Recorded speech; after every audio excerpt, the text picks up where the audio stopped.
இடம்பெற்றிருக்கின்ற இந்த பேரிடரானது 2004ஆம் ஆண்டு ஏற்பட்ட சுனாமி பேரழிவுக்கு பின்னர் அரசாங்கத்தினால் எதிர்நோக்கப்படுகின்ற ஒரு முக்கியமான அனர்த்தமாக இது கருதப்படுகின்றது. அது மாத்திரமின்றி பல்வேறு பிரச்சனைகளினாலும் பொருளாதார நெருக்கடிகளினாலும் தள்ளாடி கொண்டிருந்த ஒரு நாட்டினுடைய அரசு பொறுப்பை புதிய அரசாங்கம் ஏற்றதன் பின்னர் அவர்கள் எதிர்நோக்கிய முதலாவது ஒரு பிரச்சனையாக இது விளங்குகின்றது.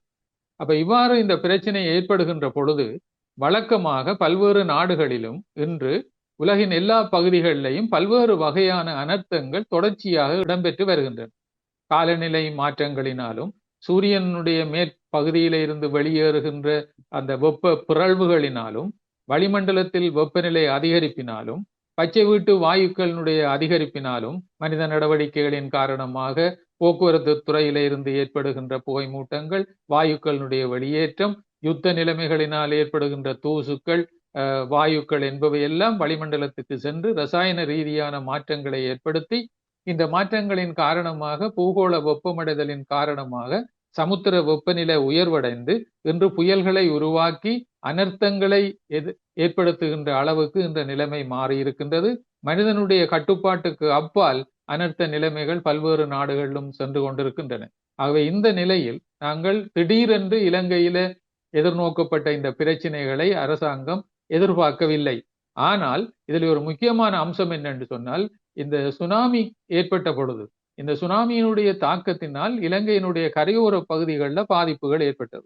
நாங்கள் கனவில் கூட நினைத்து பார்த்திருக்கவில்லை இந்த சுனாமி என்பது ஒன்று வரும். கனவேருக்கு இந்த சுனாமி என்றாலே தெரியாத ஒரு நிலை இருந்தது. ஆகவே இந்த நிலையில இந்த சுனாமி ஏற்பட்ட பொழுது அது கரையோரங்களை பாதித்தது, பொருளாதாரத்தை சீரழித்தது, மக்கள் குடியிருப்புகளை அளித்தது. இவ்வாறு பல்வேறு காரணங்களினால் ஆனால் இலங்கை அரசாங்கம் பல்வேறு நடவடிக்கை எடுத்து தலை நிமிர்ந்தது.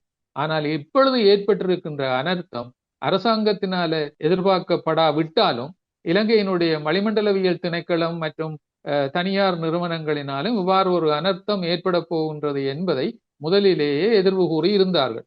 ஆனால் இங்கே என்ன அம்சம் என்று சொன்னால், இந்த அனர்த்தம் இவ்வளவு தூரத்திற்கு கூடுதலாக முழு இலங்கையையும் மிக மூர்க்கமாக பாதிக்கும் என்பது பற்றிய எந்த விதமான எதிர்வு கூறலும் இதுவரை மேற்கொள்ளப்படவில்லை. புயல் ஏற்படும், புயலினால பாதிப்பு ஏற்படும், மழை வீழ்ச்சியினால வெள்ளப்பெருக்குகள் ஏற்படும், நிலச்சரிவுகளுக்கு ஏற்படும், அதனால இதனுடைய எச்சரிக்கைகள் எல்லாம் கொடுக்கப்பட்டிருந்தது. ஆனால் இங்கே என்ன அம்சம் என்று சொன்னால், எதிர்பாராத விதமாக முழு இலங்கையையும் மிக மூர்க்கத்தனமான தாக்கிய இந்த சூறாவளியை எதிர்கொள்வது அரசாங்கத்தை பொறுத்தவரையில் மிகவும் சிரமமான காரியம்.